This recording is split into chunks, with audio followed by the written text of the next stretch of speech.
Um, it was Halloween night in 2018 when I agreed to help my friend Taylor run the haunted trail behind her uncle's farmhouse. She'd been talking about it for weeks, saying how her uncle transformed the property every year into something straight out of a horror movie. Actors in costumes, fog machines, fake blood, strobe lights, the works. It wasn't my thing exactly, but she needed extra hands, and I figured it would be easy money and a good scare.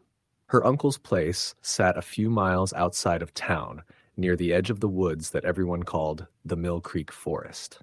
It used to be the site of an old logging operation back in the early 1900s, and people in town said the woods were haunted by the loggers who died there.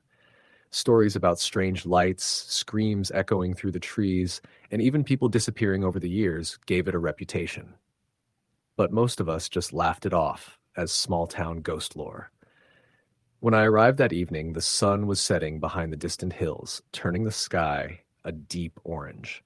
The air was sharp, the kind of cold that bit through your jacket. The driveway was lined with jack-o'-lanterns, their flickering light stretching long shadows across the gravel. Taylor waved from the barn, where she and a few other volunteers were putting on makeup and costumes. "About time!" she laughed, handing me a cheap plastic mask and a hooded cloak. "You'll be stationed at the third scare zone, right by the old mill path." I frowned. "You mean in the woods?" "Yeah," she said, grinning. "Don't worry, it's not far. You'll be hiding behind some trees near the fake gallows setup. Jump out when people walk by. Easy." I shrugged. Sure, why not? By the time the trail opened, darkness had swallowed the property. The only light came from lanterns hanging on branches and the occasional flicker of fake lightning from a strobe. Groups of people laughed and screamed their way through the path, and the air was thick with the smell of fog machine smoke and damp leaves. My spot was about 100 yards down a narrow dirt path that curved through tall oaks and maples. The ground was soft from the rain earlier that day, and I could feel the mud sucking at my boots with each step. I passed the second scare zone, a guy dressed as a scarecrow swinging a fake axe, and kept going until I reached the clearing where the gallows stood. The setup was impressive. A wooden platform with a noose hanging from a beam, a few fake skeletons lying nearby, and a speaker hidden in the brush that played low moaning sounds every few minutes. The woods around me were pitch black, silent, except for the occasional rustle of leaves. My flashlight beam seemed to vanish after just a few feet. I crouched behind a fallen log, waiting for the next group. The first few rounds were easy. I'd hear laughter and footsteps, jump out, yell something stupid, and watch them scream. It was fun for a while. But around 10 o'clock, when the crowd started thinning, the atmosphere changed. The fog got thicker, the woods quieter. It was like the whole forest was holding its breath. At one point, I thought I heard someone whisper my name. It was soft, distant, but clear. Evan. I froze. I hadn't told anyone where my spot was. Taylor and the others were all back near the barn, and no one else should have been out here. I shined my flashlight toward the trees, but there was nothing, just fog curling between the trunks. I tried to laugh it off, telling myself it was probably one of the actors trying to mess with me. Still, I couldn't shake the chill crawling up my spine. A few minutes later, I heard footsteps, slow, heavy, crunching through the leaves behind me. I turned again, shining the light around, expecting to see Taylor or one of the volunteers. But the beam caught nothing, just empty woods. Then I heard it again, closer. "Evan." My mouth went dry. I took a few steps back toward the path. "Taylor?" I called out. No response. Suddenly, the moaning sound from the speaker cut out. The whole forest went dead quiet. Not even the wind moved. Then faintly, I heard what sounded like crying, a child's cry, soft and broken, coming from deeper in the woods. I didn't move at first. It didn't sound like part of the haunted trail. It was too real, too raw. I thought maybe one of the kids from town had gotten lost. Against my better judgment, I followed the sound, pushing through the trees, my flashlight barely cutting through the mist. The crying led me to a small clearing I didn't remember seeing before. There was something there, something that looked like an old swing set, half buried in weeds and rust. The seat of one swing moved slightly, though there was no wind. The crying stopped. I took a step closer, shining the light on the swing. That's when I saw her. A little girl, maybe 7 or 8 years old, standing beside the swing. Her hair was long and tangled, her white dress smeared with dirt and what looked like dried mud. Her face was pale, too pale, and her eyes looked wrong, glassy, hollow. "Are you okay?" I asked, my voice trembling. She tilted her head, and for a second I thought she was smiling. Then she whispered, "They told me you'd come." I stumbled back.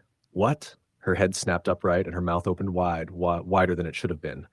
A horrible, wet sob came out, followed by a scream so shrill it made my ears ring. I turned and ran, crashing through the underbrush, branches tearing at my clothes. I didn't look back until I reached the path. When I did, she was gone. I ran straight back to the barn. Taylor saw my face and frowned. "What the hell happened to you?" I tried to explain, but the words came out jumbled. She thought I was joking until one of the other volunteers, a guy named Seth, came in from the trail looking shaken. "You guys hearing stuff out there?" he asked. "Like voices?" Everyone laughed nervously, but I saw the fear in his eyes. We decided to shut the trail down early that night. The guests were long gone anyway, and the woods had gotten so dark and foggy it was dangerous to keep going. By midnight, everyone was packing up, loading props into the barn. I was helping Taylor's uncle disconnect one of the fog machines when I saw something move outside the barn window. It was quick, a flicker of white between the trees. I froze, staring. Then I saw it again, a figure, small, watching. "Uncle Rob," I whispered. "There's someone out there." He frowned and stepped to the door, flashlight in hand. We walked out onto the gravel, scanning the woods. Nothing, just mist rolling through the field. But as we turned to go back inside, we heard a sound behind us, a slow creak, like metal swinging. We looked toward the trail entrance, where the old wooden gallows stood. The noose was swaying. And under it, just for a second, I saw her, the same little girl, staring at us with those glassy eyes. Then she vanished into the fog. We tore the whole trail down the next day. None of us wanted to be out there anymore. Taylor's uncle said maybe it was a prank, that someone snuck in from town to mess with us. But he didn't sound convinced. A few days later, Taylor called me crying. The local sheriff had come by asking questions. They'd found something out by the trail, an old grave marker, half buried near the swing set. The inscription was barely legible, but you could make out the name, Emily Harper, 1911 to 1918. I didn't sleep that night. Every time I closed my eyes, I saw her face. The next Halloween, Taylor's uncle didn't do the haunted trail. He said he didn't have the energy for it anymore. But people still came by the property that fall, hikers, thrill seekers, teenagers trying to get scared. Some of them said they heard crying in the woods, soft and distant. A few claimed to see a girl standing near the old mill path, her dress white, her eyes hollow. I moved away not long after. Thought maybe distance would help. But every Halloween since, I still hear that voice sometimes, soft and close, whispering my name just as the clock strikes midnight. And when I look out the window, I always think I see her, standing just beyond the streetlight, still waiting for me to come back to the woods. Story the end. It was late October in a small town in Pennsylvania, the kind of place where Halloween was the highlight of the year. The streets were filled with children in costumes, pumpkins flickered on every porch, and the smell of candy and fallen leaves hung in the crisp autumn air. But for a group of friends that year, Halloween would not just be a night of fun. It would become a night that haunted them for the rest of their lives. Sarah, a senior in high school, had been looking forward to the night for weeks. She, her older brother Mike, and their friends, Dylan, Claire, and Jordan, had planned an all-night adventure, visiting abandoned houses and other spooky spots around town. It was a tradition they had started years ago, daring each other to push further into places no one else would go. They were young, fearless, and convinced that nothing could truly scare them. Their first stop was an old farmhouse on the outskirts of town. Locals claimed it had been empty for decades, the last family mysteriously disappearing one Halloween night. The windows were broken, the porch sagging, and the yard overgrown.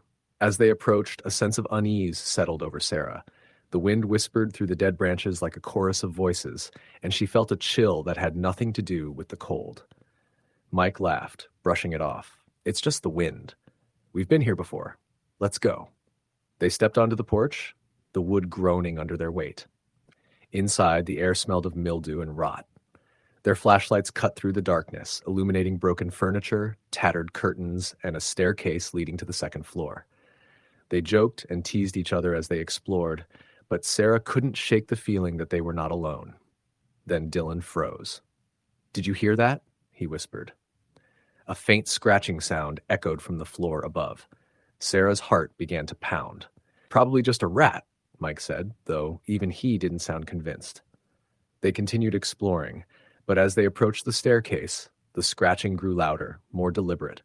Sarah saw shadows moving just beyond the beam of her flashlight, and the hair on the back of her neck stood on end. Dylan wanted to leave, but Mike insisted on going upstairs. They climbed slowly, the floorboards creaking beneath them. On the second floor, the hallway seemed impossibly long and narrow. The walls were lined with peeling wallpaper, and the air felt heavier, almost suffocating. Then they saw it. A figure at the end of the hall, thin, tall, dressed in black. Its face was hidden, but it seemed to be staring directly at them. "Hello?" Mike called out, trying to sound brave. The figure didn't move. Then, without warning, it darted toward the staircase and vanished. They ran downstairs, hearts racing, and decided it was time to leave. But as they reached the front door, it slammed shut on its own, trapping them inside. They pushed and pulled, but it wouldn't budge. The scratching sound returned, now accompanied by faint whispers calling their names. Finally, Sarah noticed a small window in the kitchen. They broke it, climbing through into the cold night air. Once outside, they ran toward their car, never looking back. Shaken but determined to continue their adventure, they headed to the local cemetery, known for its haunted stories. The gates creaked as they entered, and the moon cast long shadows across the tombstones. They walked among the graves, laughing nervously to mask their fear. But as they reached the oldest section, near graves dating back to the 1800s, the air grew cold and the laughter faded. Sarah spotted something strange, a figure standing motionless among the graves, watching them. When she pointed it out, the others saw it too. It didn't move, didn't breathe, it simply stared. Then, slowly, it began to walk toward them, gliding over the ground in a way that was impossible. "Run!" Sarah screamed. They sprinted toward the entrance, but the figure moved faster, seeming to appear in different places ahead of them. When they finally reached the gate, it slammed shut, and for a moment Sarah thought they would never escape. Then, as if by some miracle, the gate swung open, and they stumbled into the safety of the street. Exhausted, terrified, and convinced they had seen a real ghost, they decided to end the night at a small hill on the edge of town, known as a popular spot for viewing Halloween fireworks. But as they sat there, catching their breath, Sarah noticed movement in the woods below. Shadows shifted unnaturally, and the whispering returned. Dylan, trying to lighten the mood, joked, "Maybe it followed us." But Sarah wasn't laughing. Something had followed them, and it wasn't done. She could feel eyes on them, watching from the tree line. She felt a pull in her chest, a pressure that made it hard to breathe. She wanted to run, but her legs felt like stone. Then, one by one, they noticed it. Figures emerging from the darkness, thin, shadowy, silent. Not human, not animal, just something else. They didn't attack, but their presence was suffocating, overwhelming. The friends huddled together, paralyzed with fear. Hours passed, though it felt like minutes. The figures never approached, but they never left. Dawn finally broke, and as the first rays of sunlight touched the hill, the shadows retreated into the woods, vanishing as if they had never been there. Shaken and silent, the friends drove home, each lost in their own thoughts. They never spoke of what they had seen, except in hushed tones among themselves. But the memory lingered, growing more vivid every year as Halloween approached. Sarah could feel it following her in small ways. A shadow out of the corner of her eye, a whisper in an empty room, the chill that ran down her spine whenever she was alone. And she knew, with a certainty that terrified her, that whatever they had encountered that night had marked them. It was patient, waiting, watching, and it would be back. Years later, Sarah moved to a different state, thinking distance might offer safety. But every Halloween she felt the same unease, the same suffocating presence. She could hear the faint whisper of names carried on the wind, and she could feel the unseen eyes tracking her movements. The town in Pennsylvania was far away, but the shadows had followed. She tried to warn others, but no one believed her. Stories like hers were dismissed as imagination, childhood fear, or the exaggeration of youthful bravado, but Sarah knew the truth. Halloween was not just a night for costumes and candy. It was a night when the boundary between the living and the unseen thinned, when the shadows could reach out and touch those who dared to wander too far, linger too long, or notice the whispers just a little too clearly. Sarah never returned to that town. She never returned to the hill, the cemetery, or the farmhouse. But she could never escape the memory, and she could never escape the feeling that something was always there, just beyond the edges of her vision, waiting for the next time she or someone else stepped too close. And each year, as the leaves turned and the air grew colder, she could feel it, an ancient, patient darkness, watching, whispering, waiting, reminding her that Halloween was never just a night of fun. It was a night that belonged to the shadows, to the unseen, and to those things that could never be explained, never stopped, and never forgiven. Story the end. It was late October 2021 when my friends and I decided to do something we hadn't done since high school. Spend Halloween night at an abandoned house outside our small town in Pennsylvania. Everyone knew the house's reputation. It was a 2-story Victorian at the edge of a long, winding road through the woods. Rumor had it that in the 80s, a man named Harold Greaves had lived there alone after his family died in a fire. People said he went insane and disappeared one night, and the house had been empty ever since. By day, it looked dilapidated but harmless. By night, the place gave you the kind of feeling in your stomach you couldn't shake. I was 26 at the time. My friends were around the same age, Jess, Chris, and my brother Matt. We all met up at dusk, each carrying flashlights, a few beers, and one cheap video camera to record the night.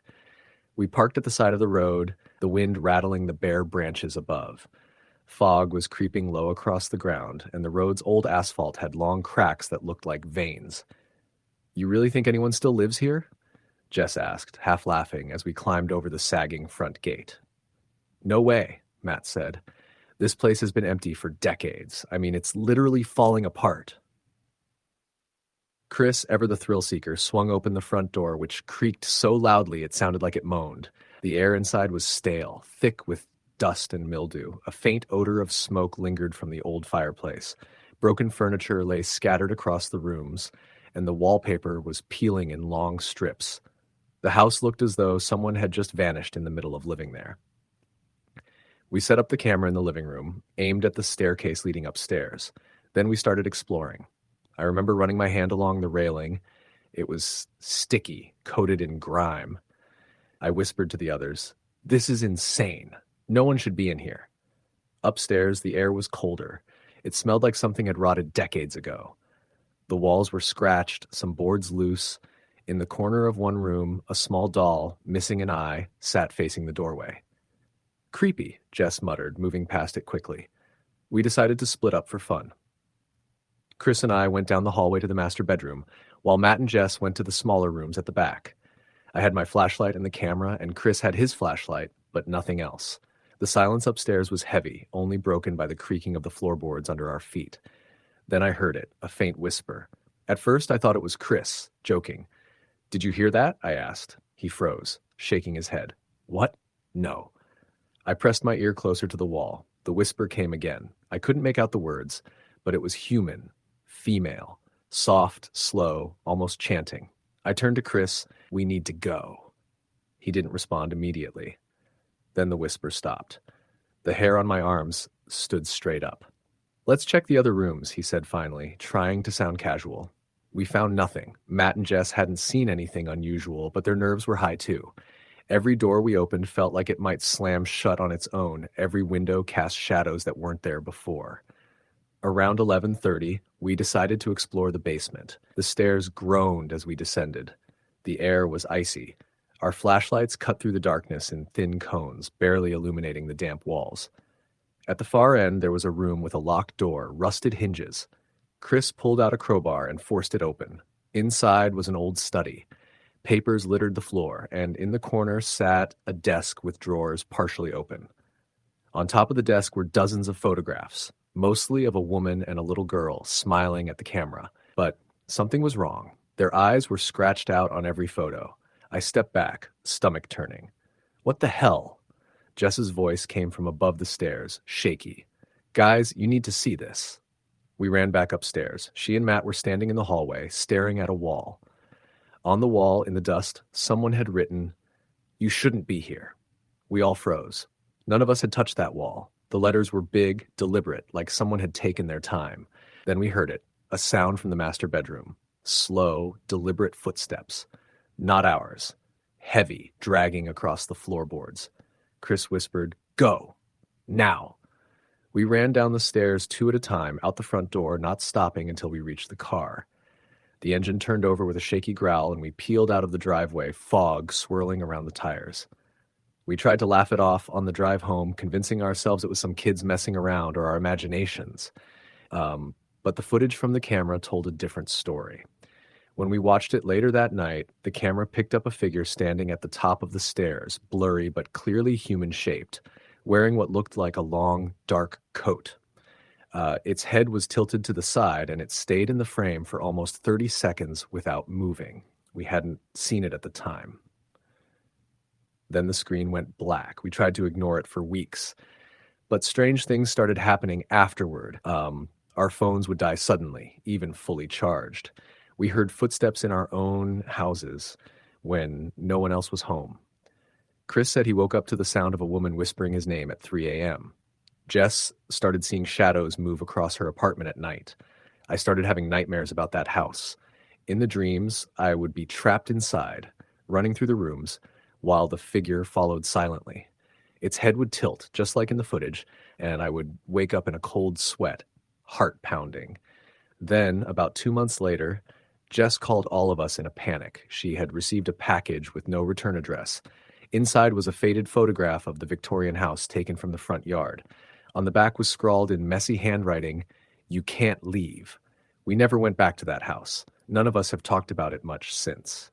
But every Halloween, we get reminders. A knock at the door, a shadow passing a window, or a package appearing on a doorstep with no explanation. I moved to another state, hoping distance would help, but the feeling never left. Every time October comes around, my stomach tightens. And I know I'll never forget the Victorian house at the end of that foggy road and the dark figure that seemed to wait for us to return every year. Story the end.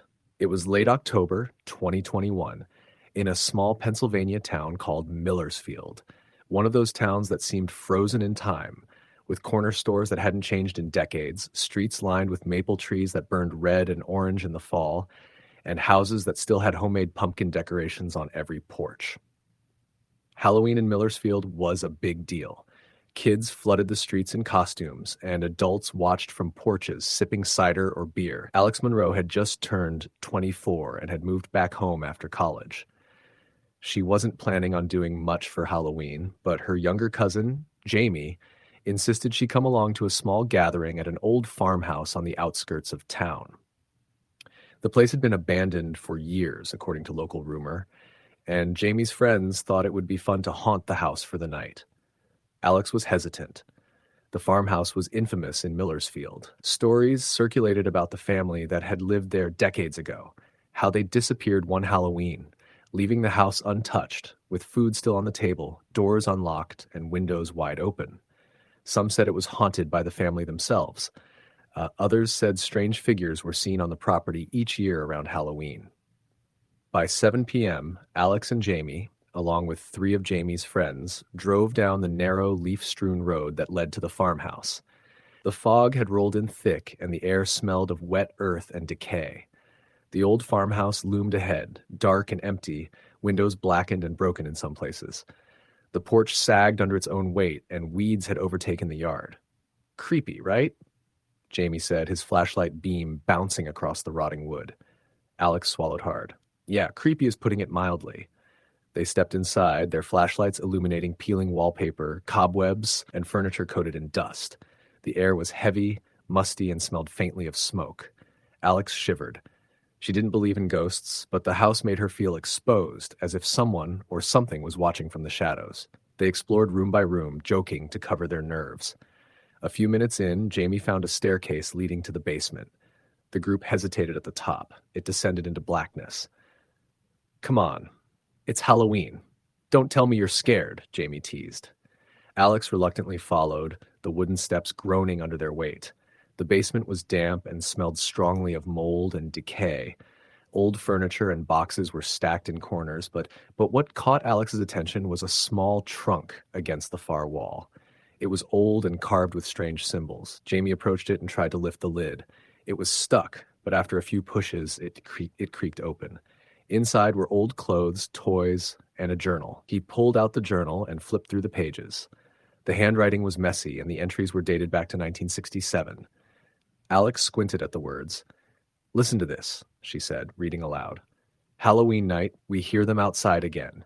They wait for the children. They want what we hide. We can't leave. We can't leave." The room grew colder. A draft swept past them, even though the basement had no windows open. Alex's flashlight flickered. The others laughed nervously, saying it was just old wiring or the wind. But Alex felt a heaviness in her chest, as if the house itself was holding its breath. Suddenly they heard a scraping sound from above, a slow, deliberate dragging like something being pulled across the floor.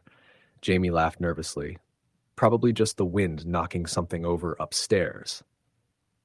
But the sound repeated, closer this time. It came from the stairs, moving toward the basement. Alex grabbed Jamie's arm. "We should go. Now." They ran upstairs. The air felt thicker, heavier. The lights of their flashlights flickered again. When they reached the living room, they froze. On the wall opposite them was a figure, a small child, pale, eyes black as coal, standing perfectly still. Its clothes were tattered and soaked, as if it had been outside in the rain for hours. Who are you?" Jamie stammered. The figure didn't answer. Instead, it tilted its head and slowly raised a hand, pointing toward the basement. Alex's stomach churned. She knew instinctively that going back down there was a bad idea, but the pull to understand, to see, was almost irresistible. The child disappeared before they could react. Alex blinked, and it was gone. Her flashlight flickered again, and when it came back on, there were more figures, children, dozens of them, standing silently in the corners of the room, watching. Alex screamed. Jamie and the others joined in panic. They ran to the door, but it wouldn't budge. No matter how hard they pushed, it stayed locked. Windows boarded up. The house had trapped them. From somewhere above, a sound started, faint at first, then louder, footsteps dragging, circling the upstairs. A whispering followed, soft voices chanting in a language Alex didn't recognize, but somehow understood. The whispers repeated, "They stay, they play, they never leave." Well, one of Jamie's friends, a girl named Tina, fainted. Alex caught her just before she hit the floor. The others were crying, screaming, pounding on the door. Then, just as suddenly as it began, everything stopped. The footsteps, the chanting, the whispers, gone. The front door unlocked itself slowly, creaking open. The children were gone. The basement was empty. The air was still. They ran into the night, the fog wrapping around them like a blanket. None of them spoke on the way back to town. When they reached the main road, Alex looked back. The farmhouse stood silent, dark and empty. But for a fleeting second, she swore she saw a small figure in the window, watching, smiling. After that night, Alex avoided Millersfield entirely. Jamie moved to another state. Tina never went near abandoned buildings again. But the story of the farmhouse grew. Every year, people whispered that children disappeared if they wandered too close. Some said that on Halloween night, the lights inside the house flicker and faint laughter of children echoes across the fields. Years later, a local historian went through the old police records and found that the family who had lived there in 1967 had vanished on Halloween night. Their home was untouched, furniture in place, dinner on the table. Neighbors claimed to hear children playing outside for weeks afterward, though no one else saw them. Alex never returned to that area. But some nights, when the fog rolls in thick and the wind carries the scent of decaying leaves, she hears the faint echo of children laughing and whispers calling her name, as if inviting her back to play, as if the house never let go. Story the end. It was Halloween night, 2019, in a small rural town in northern Ohio called Ashwood, the kind of place where everyone knew everyone and nothing ever happened, until Halloween, when old stories and legends came alive in whispers. That year, I had just turned 27 and was visiting my childhood friend, Jenna. She lived in a split-level house near the edge of town, on a quiet cul-de-sac bordered by thick woods. We were planning a small Halloween gathering, Just a few friends, some snacks, beers, and maybe a fire pit if the weather held. But as the evening approached, there was a sense of unease in the air. It wasn't just the autumn chill or the bare trees. It was the kind of heavy silence that makes the hair on the back of your neck stand up. By 7 o'clock, Jenna's living room was filled with her friends, mostly people from high school, some neighbors, a few coworkers. Everyone was dressed up, the costumes ranging from homemade horror movie characters to cheap store-bought outfits. The house smelled like popcorn, cider, and the faint aroma of burning candles that Jenna always liked to have lit during fall. As the night wore on, we drank, laughed, and exchanged small ghost stories, the kind you tell to get a shiver out of your friends but don't really expect to scare anyone. Then Jenna's younger brother, Ryan, who was 17, spoke up. "Anyone ever hear about the old Miller place?" he asked, eyes wide. We all groaned. That was a story everyone in Ashwood knew. The Miller house had been abandoned for decades, a decrepit Victorian at the edge of town, with boarded-up windows and overgrown weeds. Legends said a family had vanished there in the 1970s. Father, mother, 2 kids. The house had been empty ever since. Kids dared each other to go near it, but no one had ever actually been inside since. "It's just a creepy old house," Jenna said nervously. "Stop scaring everyone." "I'm serious," Ryan said. "People say you can hear things inside, voices, crying, laughter, even now at night." "That's just kids making stuff up," one of her friends said. But the fire pit crackled as if on cue, casting long shadows across the room. By 10, fueled by alcohol and foolish bravado, a group of us decided to check it out. I went with Jenna, Ryan, and 2 of our other friends, Mike and Lisa. The rest stayed behind. We drove in my car, the headlights cutting through the mist that had started rolling in from the woods. The Miller house loomed in the distance before we even reached it.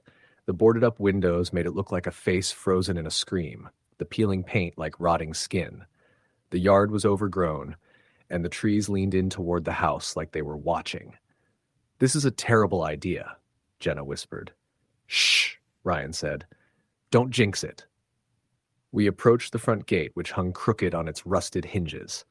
Every step toward the house made the gravel crunch louder than it should have. When we reached the porch, I noticed the front door wasn't completely closed. There was a narrow crack, like it had been pushed slightly ajar. Lisa laughed nervously. "Maybe someone's living here." "Or it's ghosts," Ryan said. He pushed the door. It groaned loudly, swinging open to reveal darkness inside. I flipped on my flashlight. Dust motes danced in the beam. The air was thick and smelled of mold and decay. Old furniture was covered in tattered sheets, and cobwebs hung from the ceiling. There was an unsettling silence, as if the house was holding its breath. "Let's just check it out and leave," Jenna said, gripping my arm. We moved slowly through the entryway. The stairs to the second floor were to our left, and to the right, a hallway led to what looked like a living room. The wallpaper was peeling, and the floorboards creaked under every step. I felt an icy draft, though all the windows were boarded. Mike, trying to be brave, went ahead. "I'll check the living room," he said. The rest of us followed reluctantly. The living room was worse than I imagined. The furniture was rotted, and the fireplace was filled with ash that looked like it hadn't been touched in decades. Then we heard it, a faint whisper, like someone talking softly, coming from upstairs. "Probably a raccoon or something," Mike said. "No," Lisa whispered. "I heard it too."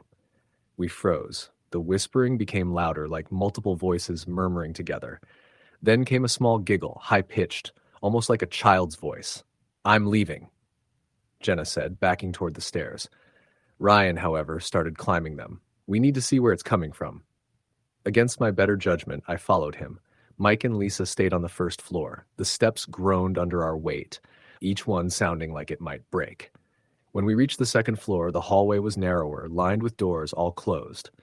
The giggling stopped, replaced by soft crying. Ryan pointed to the first door on the right. "It's coming from there," he said.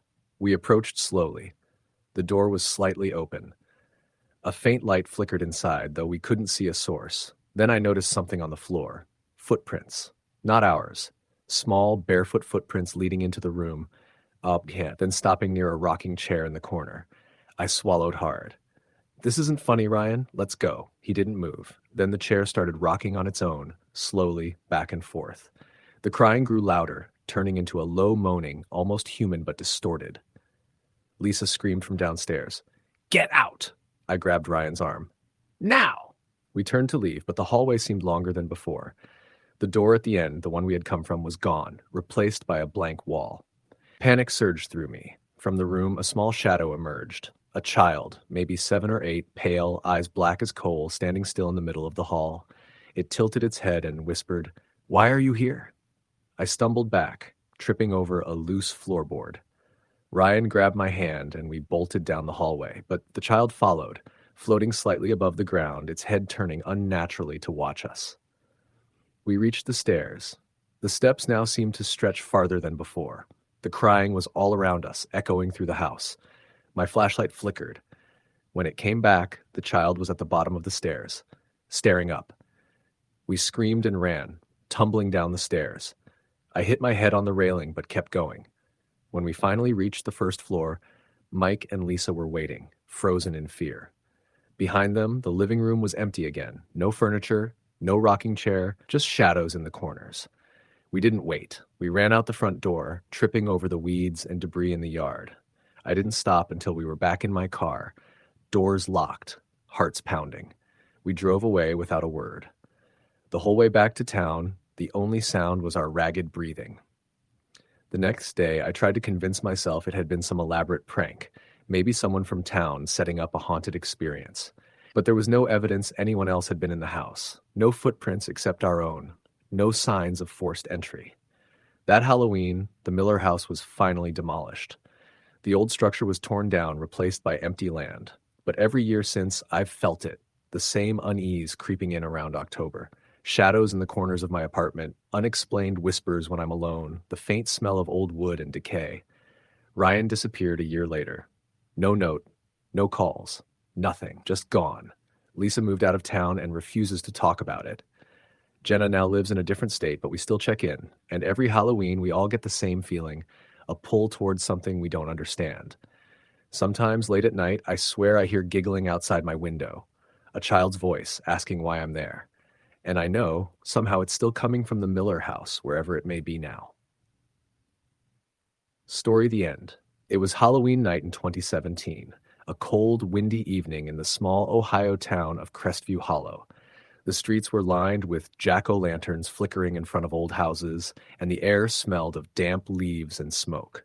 The whole town had that small-town Halloween charm, kids running in Korsh lights glowing, and parents chatting at the ends of driveways. I was 20 then, home from college for the weekend. My younger sister, Becca, was 16 and still obsessed with Halloween. She begged me to take her and a few of her friends to an old spot outside of town, a place that everyone in Crestview Hollow whispered about every October. They called it the Turner Farm. The Turner Farm sat about 6 miles past the old highway, deep in a patch of woods where the road narrowed and the streetlights disappeared. The farm had been abandoned since the early 90s after something happened there on Halloween night, something people still refuse to talk about directly. The stories varied. Some said Mr. Turner lost his mind after his wife died and went missing with his 2 kids.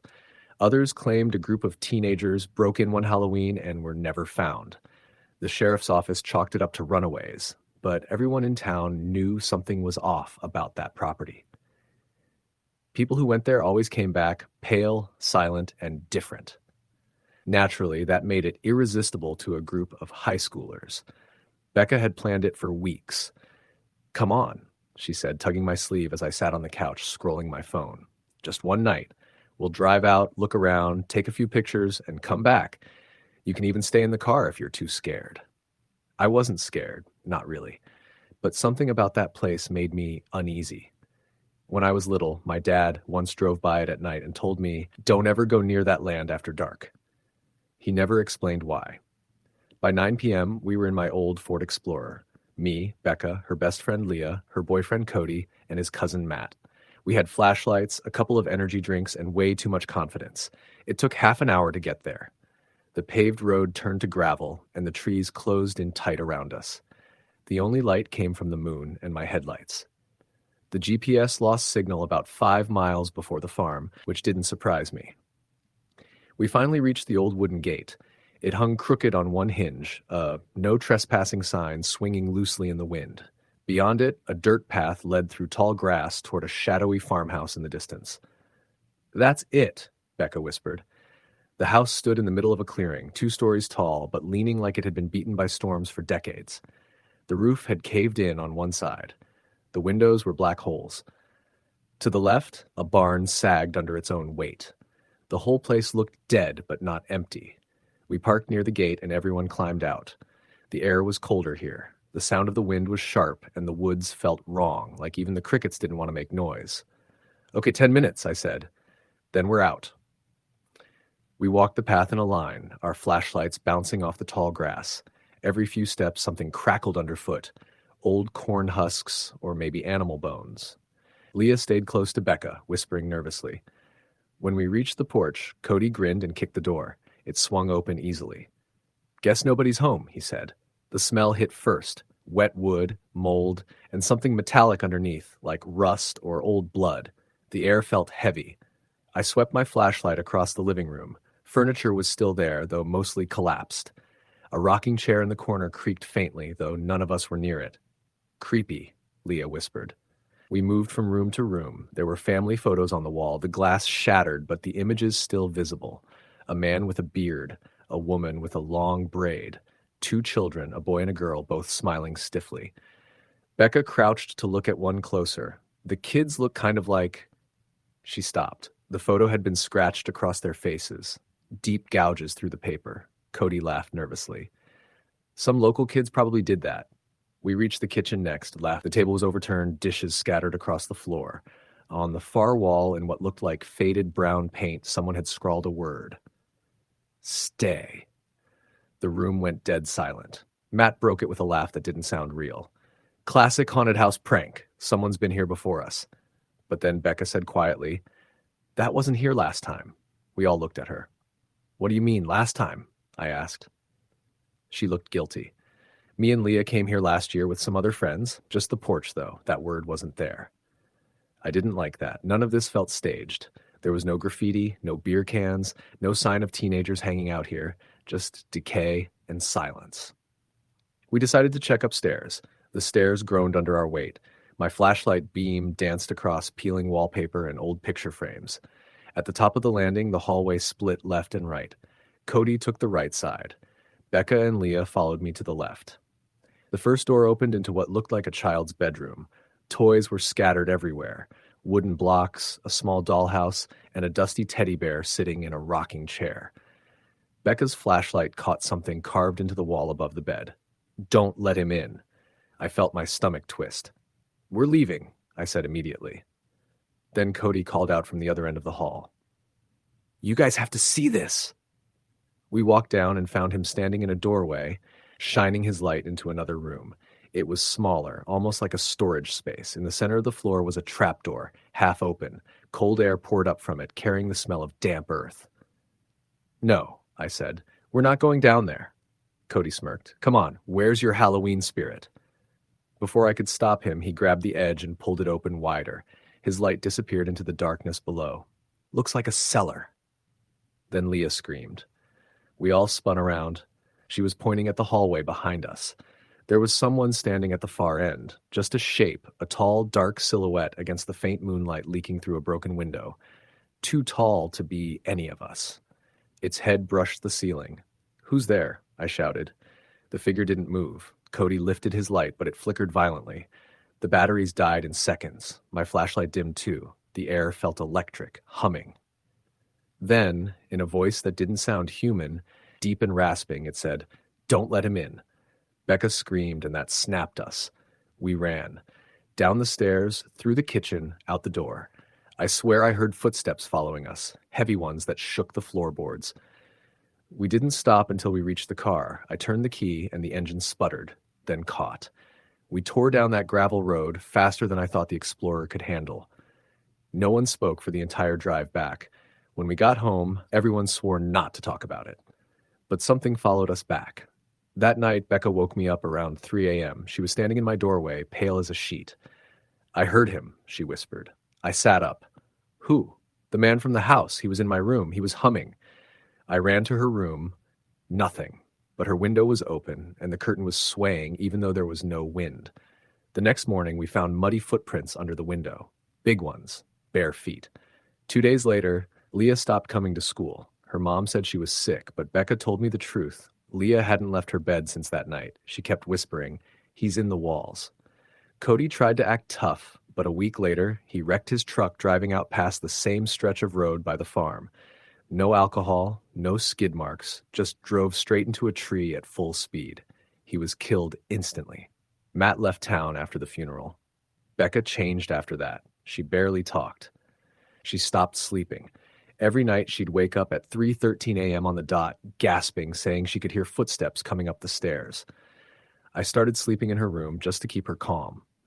Then, one night, I woke up to that same sound. Slow, dragging footsteps coming down the hall. I grabbed my phone for the flashlight.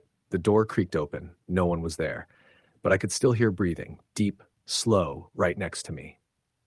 Becca sat up, eyes wide. "He's here," she whispered, and then she screamed. When I turned, I saw it. A shadow, tall and formless, darker than the dark itself. It stood over her bed, head tilted too far to one side, like its neck was broken. Its eyes, or where its eyes should have been, glowed faintly like burning coals. I lunged forward, grabbed Becca's arm, and pulled her out of the room. We ran downstairs, out the front door, and into the freezing night. We didn't go back inside until dawn. The next day, my mom called a pastor from town. He came by, prayed, sprinkled holy water, said the Lord's Prayer in every room. Becca seemed calmer for a while, but 2 weeks later she disappeared. She went to bed one night and was gone by morning. The window was open, footprints leading out into the backyard and stopping at the edge of the woods. The police searched for weeks. Dogs lost the scent every time near the same tree line. They never found her. I moved out of Crestview Hollow the next year. Tried to forget. But every Halloween night, wherever I am at 3:13 a.m., I wake up and I hear it again, that humming. Slow and deep, like someone standing right beside my bed, waiting for me to open my eyes. And sometimes I do, and I see her. Becca, standing there in the dark, eyes black, whispering, "Don't let him in." Story the end. It was the last weekend of October in 2016, and the small town of Millfield, Ohio, was alive with Halloween festivities. Streets were lined with pumpkins, fake cobwebs, and flickering orange lights. Kids in costumes ran from house to house, and adults laughed over the eerie decorations on front lawns. But for a man named Jason, this Halloween would be one he could never forget. A night that would haunt him for the rest of his life. Jason was 28 and worked as a night shift security guard at a local manufacturing plant. The job was mostly boring, walking the empty halls, checking cameras, and ensuring no one tried to break in. But that weekend, the plant would be closed for the holiday, leaving him alone in the vast, silent building. He arrived at work around 10 p.m., the parking lot deserted except for his car. The night was windy, and the orange leaves swirled around his boots as he walked inside. He felt the familiar sense of monotony as he turned on the security lights and logged in at his station. But something felt off. The air smelled heavier than usual, almost like ozone and smoke combined. Around midnight, while monitoring the security cameras, he noticed movement on the feed from the factory floor. That was unusual. The place was supposed to be empty. He shrugged it off, thinking it might be a glitch, and went to investigate. As he stepped onto the production floor, the cold of the night crept in despite the building being heated. Shadows stretched unnaturally across the machinery. At first, everything seemed normal, but then he noticed something odd. On the far side of the floor, one of the storage doors was slightly ajar. Jason didn't remember leaving it open. He walked toward it cautiously, flashlight in hand. The beam of light revealed rows of shelves and crates, most dusty and abandoned. But the air was thick, and he could feel the hairs on the back of his neck standing on end. Then he heard it. A faint scratch coming from deep inside the storage area. "Hello?" he called, his voice echoing unnaturally in the cavernous space. No response. Just the scratching continued, rhythmic and deliberate. Jason moved closer. His flashlight flickered. That's when he saw it. A shadow darting behind the crates. It was fast, almost too fast to follow, and before he could react, he heard a low, guttural whisper. "You shouldn't be here." He froze. The voice was inside his head, yet he could swear it had come from the room. His rational mind told him it was impossible. Maybe a prank, but he was alone. Then the lights went out. The building plunged into darkness. Jason fumbled with his flashlight, but it flickered weakly, revealing only brief glimpses of the empty floor. That's when he saw movement, figures thin and tall appearing and disappearing just beyond the edges of the light. They didn't run. They didn't walk. They simply existed, watching him. Jason's heart pounded as he tried to back away, but the floor seemed endless. Every direction he turned, the figures were there, closer now. The scratching grew louder, coming from all around him, echoing in a way that made the walls feel alive. He stumbled into a narrow corridor he didn't recognize, even though he had been working at the plant for 3 years. The walls were no longer plain concrete. They were covered in scratches, symbols, and words scrawled in what looked like blood. One phrase repeated over and over, "You can't leave." Panic surged. He ran, trying to retrace his steps, but the building seemed to shift. Doors led to nowhere, stairs twisted impossibly, and the shadows followed him, their whispers growing louder. "You belong here, forever." Jason tripped and fell to the ground. When he looked up, he saw them all, dozens of pale, faceless figures, surrounding him. He tried to scream, but no sound came out. One reached toward him, cold and intangible, yet his mind screamed with terror as though it had touched his very soul. Suddenly, the emergency lights flickered on. The figures vanished, leaving only the empty factory floor.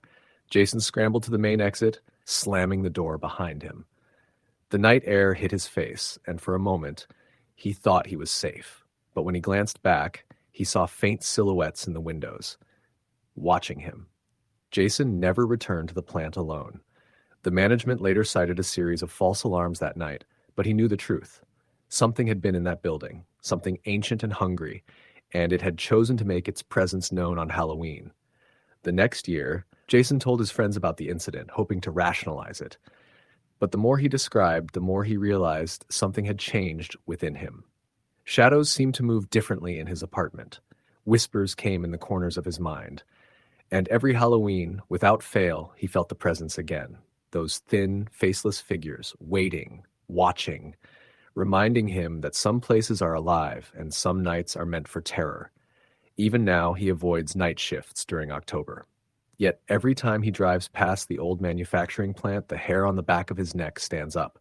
And sometimes in the distance, he swears he can hear the faint scratching of claws on metal and the whispering voices calling him back inside. No one else will ever see it. No one else will ever believe it, but Jason knows the truth. Some places feed on fear, and some nights, especially Halloween, they are hungry. Story, the end. It was October 31st, 2021, when I agreed to help a friend house sit in a small town called Maple Hollow, Illinois. The town was straight out of a Halloween postcard. Pumpkin patches on every corner, hay bales on porches, orange lights strung up along the streets. My friend Ethan was out of town for a family emergency and needed someone to watch his house and feed his dog, a quiet black Labrador named Cooper. I figured, why not? It was only for 3 nights, and I could use the peace and quiet to get some writing done. Ethan's house sat on the edge of a dense forest about a mile from town. It was an old 2-story place, built sometime in the early 1900s, with creaky wooden floors and wallpaper that looked like it hadn't been changed in 50 years. The first time I stepped inside, I got this strange feeling, like the air was heavier somehow. Cooper ran straight upstairs as soon as I opened the door, tail low, ears back. I laughed it off, assuming he was just spooked by my arrival, but the way he kept glancing at the hallway made me uneasy. I settled in that evening, turned on a few lights, and cooked dinner. The wind outside had picked up, rattling the windows and making the branches scrape against the roof. Around 9 p.m., I sat down at Ethan's old desk in the study to get some work done. That's when I heard it, a faint tapping sound coming from upstairs. It wasn't rhythmic, more like someone brushing their fingertips against the wall. Cooper's ears perked up and he started whining. "Probably just a branch," I muttered, but then the tapping grew louder. I turned off the desk lamp and listened. The sound stopped. I told myself it was nothing and went to bed around midnight. I was drifting off when I heard soft footsteps in the hallway, slow, dragging steps, the kind that come from bare feet on old wood. I froze, holding my breath, straining to hear. Cooper growled quietly from his spot near the foot of the bed. I reached for my phone, ready to use the flashlight, when the floor outside my door creaked. Someone, or something, was standing just on the other side. My throat went dry.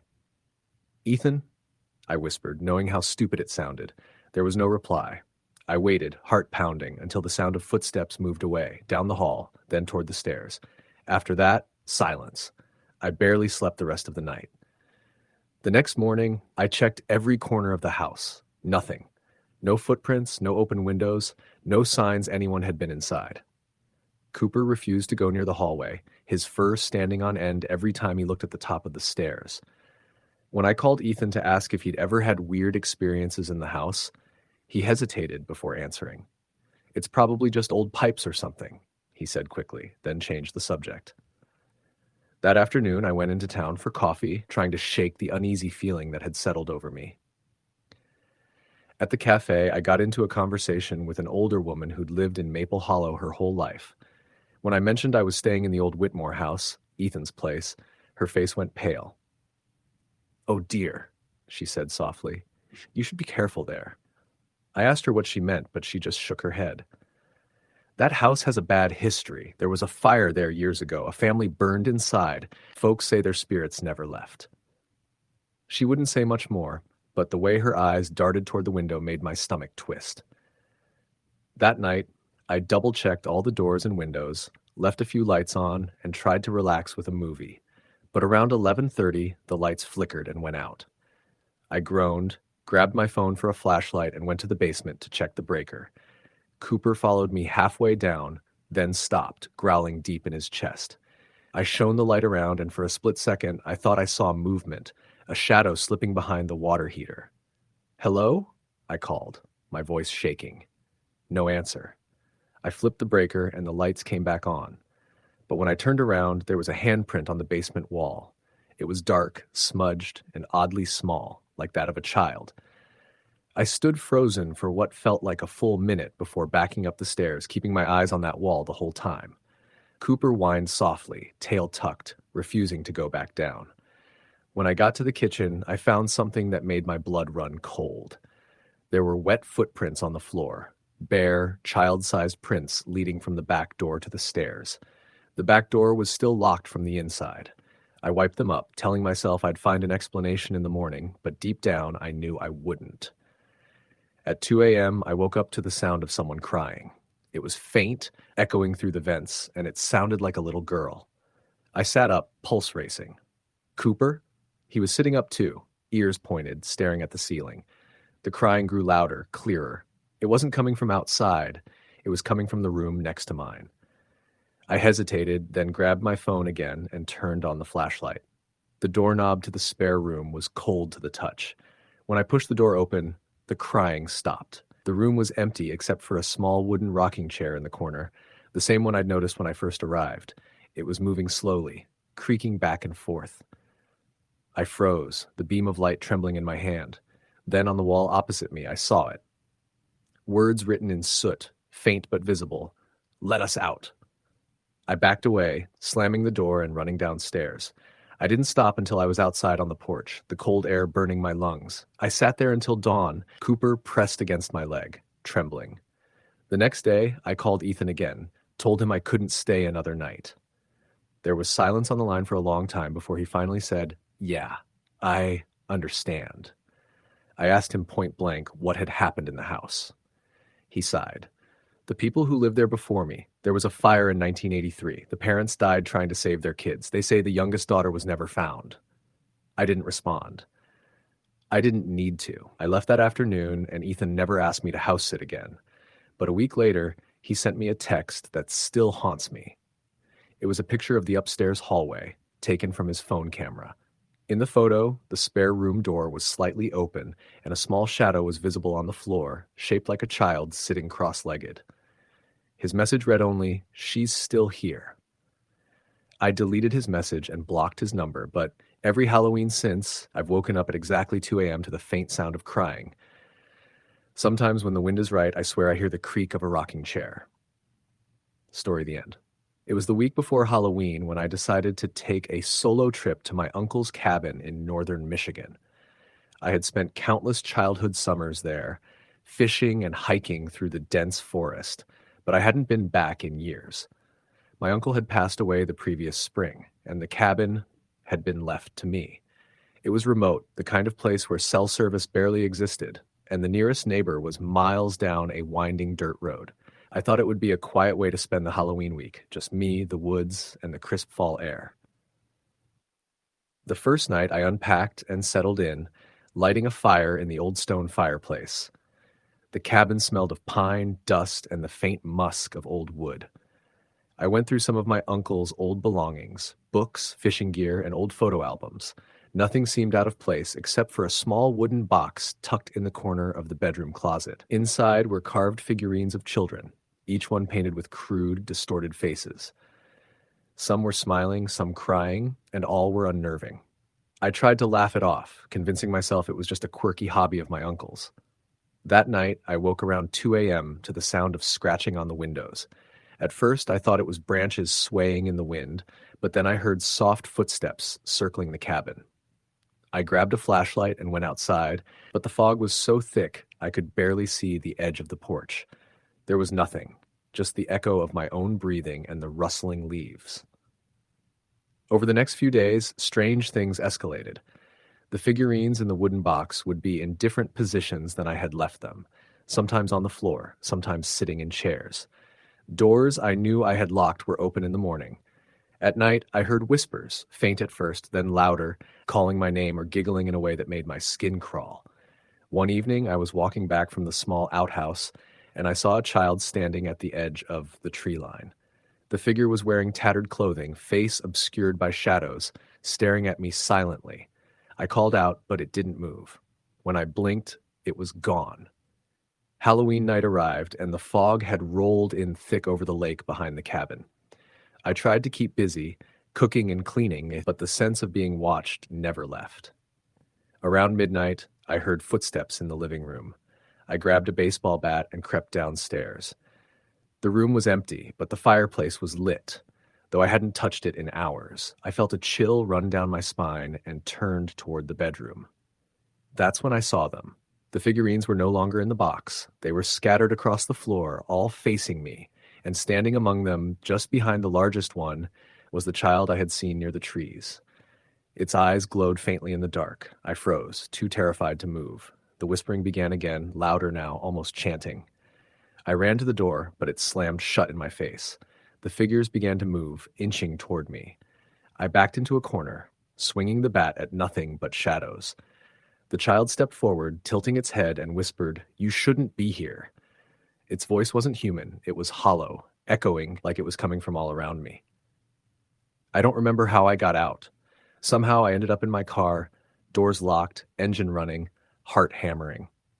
I drove as fast as I could down the dirt road, fog swirling around the headlights. Behind me, I could swear I saw small figures moving between the trees, following the car. I didn't stop until I reached the nearest town. When I returned to the cabin a week later with friends to pack my things, the place was empty and still. The figurines were gone. There were no signs of the child or any other presence. But I don't need proof. Every Halloween since, when the fog rolls in and the wind whistles through the trees, I remember the glow of those eyes and the whispering voice.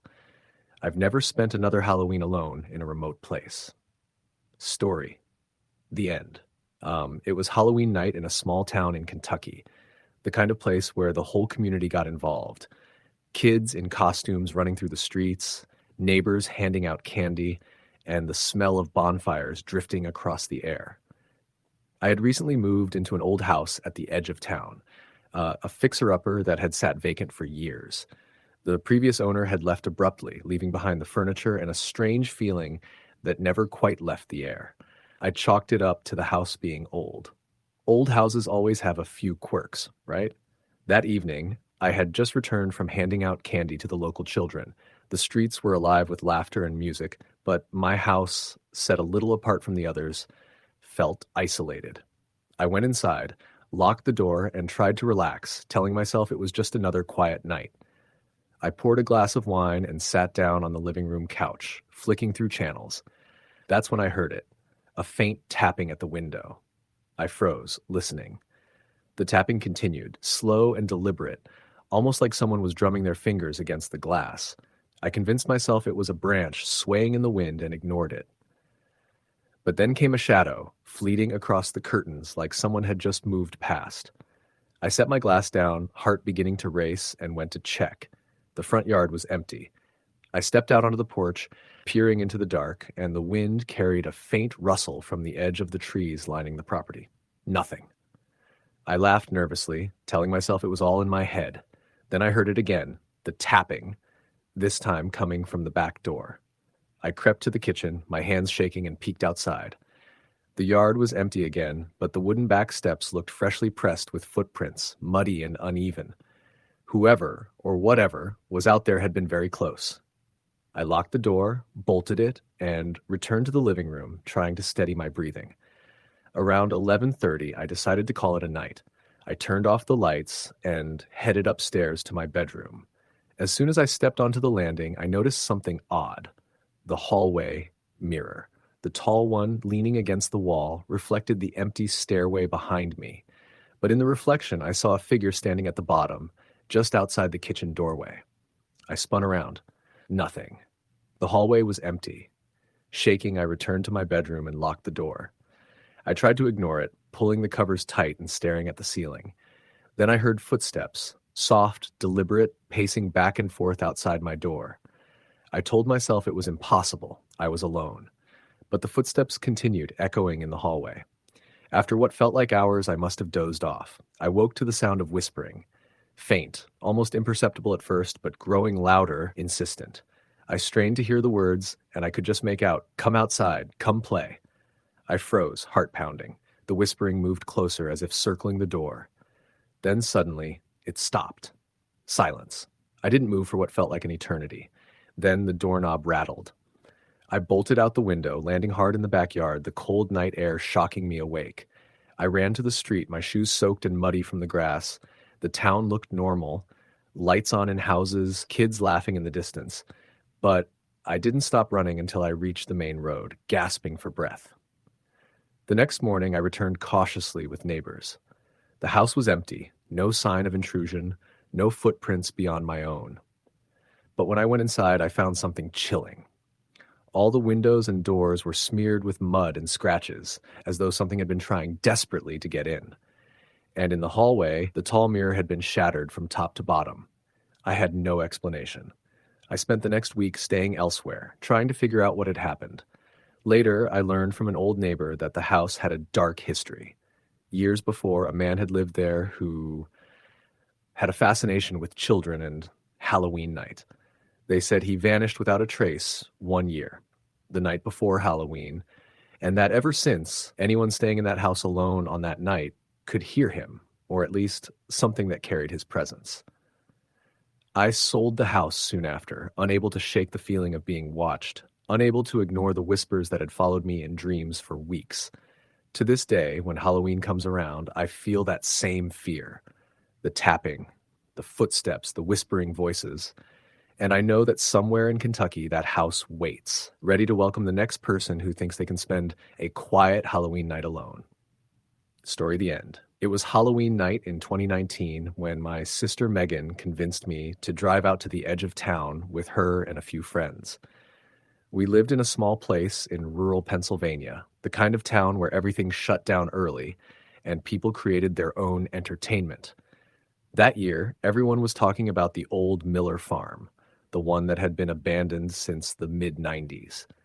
There were stories about it, the usual local legends, that the owner had gone crazy, that people had vanished there, that sometimes you could still see a light in the top window late at night, even though the house had no power.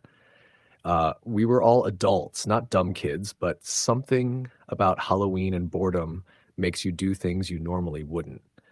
Megan, her boyfriend Ryan, our friend Chelsea, and I packed into my old SUV with flashlights and snacks. The farm was 15 minutes outside town, surrounded by overgrown cornfields and woods that swallowed sound.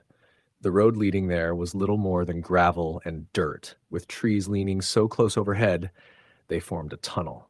By the time we reached the property, The moon had disappeared behind clouds, and everything was lit in dull shades of gray. The Miller house was exactly what you'd expect: tall, sagging, and silent.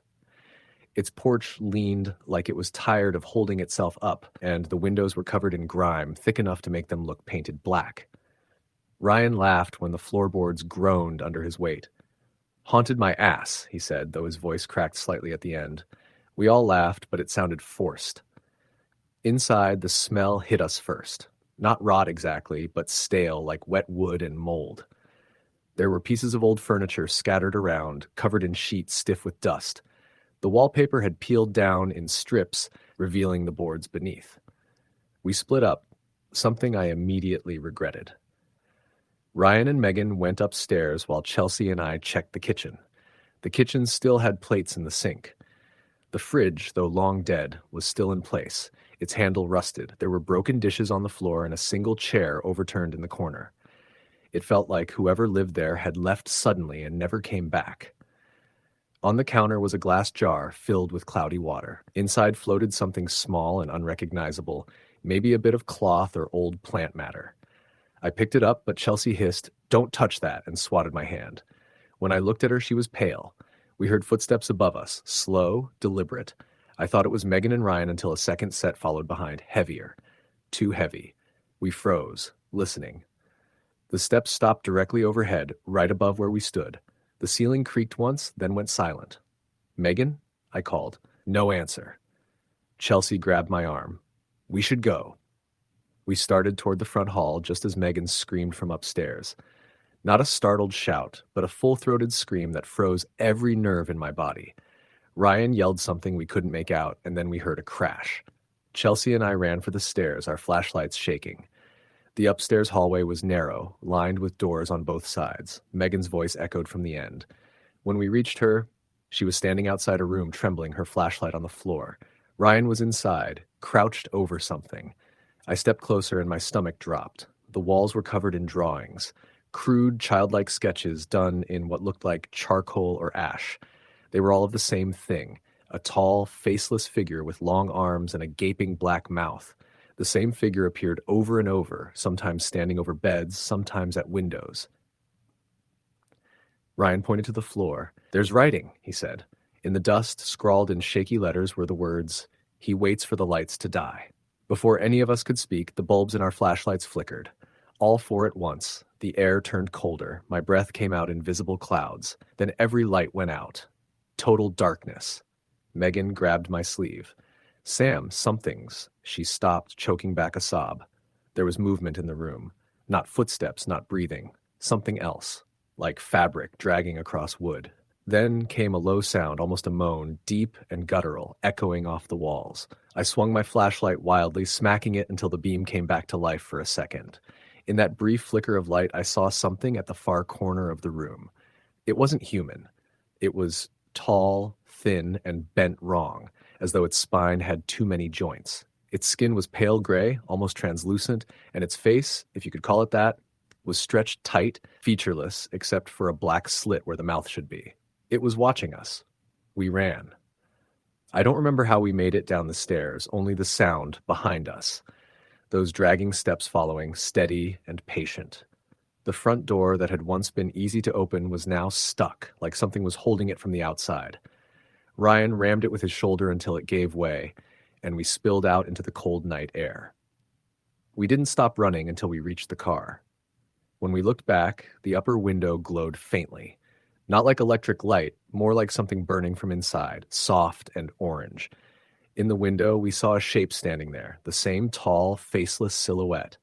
We drove back to town in silence, no one speaking. When we reached the first gas station, Megan started crying, shaking uncontrollably. Ryan tried to comfort her, but even he looked broken. None of us went home that night.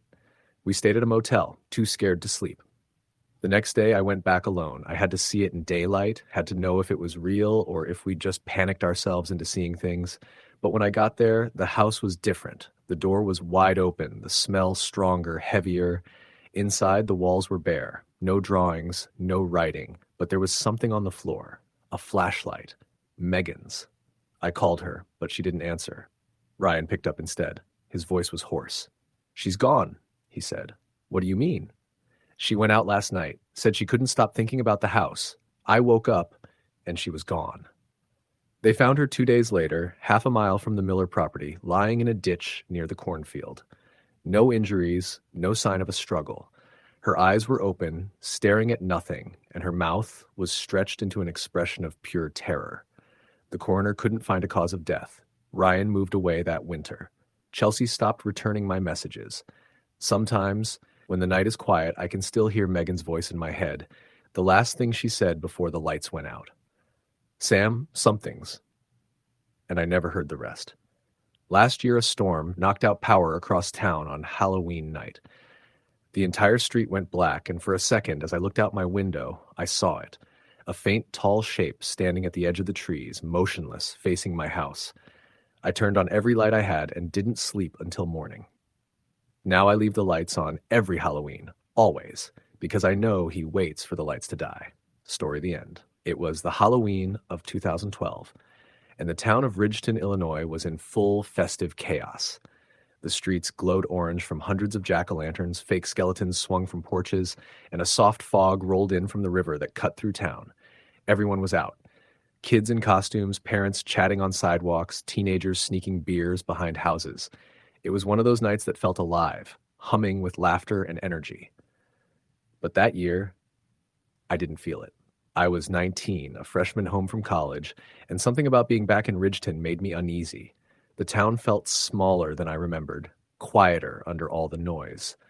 My friends insisted we go out for old time's sake, one last Halloween adventure before we all grew up and moved on.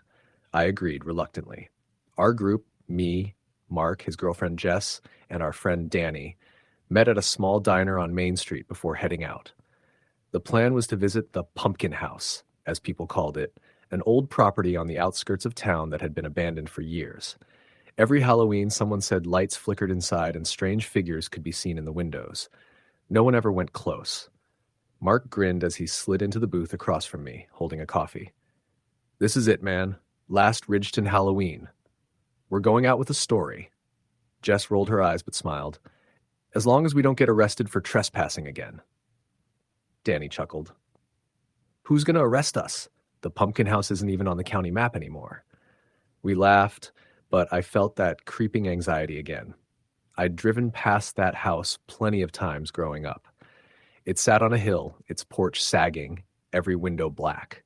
Even from the road, it looked wrong, like the darkness around it was thicker, heavier than everywhere else. By 10:30 p.m., we were parked on the gravel shoulder off County Road 9, staring up at the old house. The fog was thicker now, swirling around the base of the hill like a living thing. The moonlight barely broke through it. The walk-up was dead silent, except for the crunch of our shoes on the cold grass. The closer we got, the colder it felt. My breath came out in quick white clouds.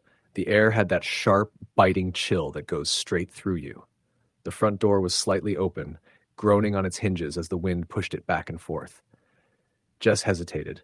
"I don't like this," she whispered. Mark grinned, trying to mask his own nerves. "Come on, we go in, take a few pictures, and leave. Easy."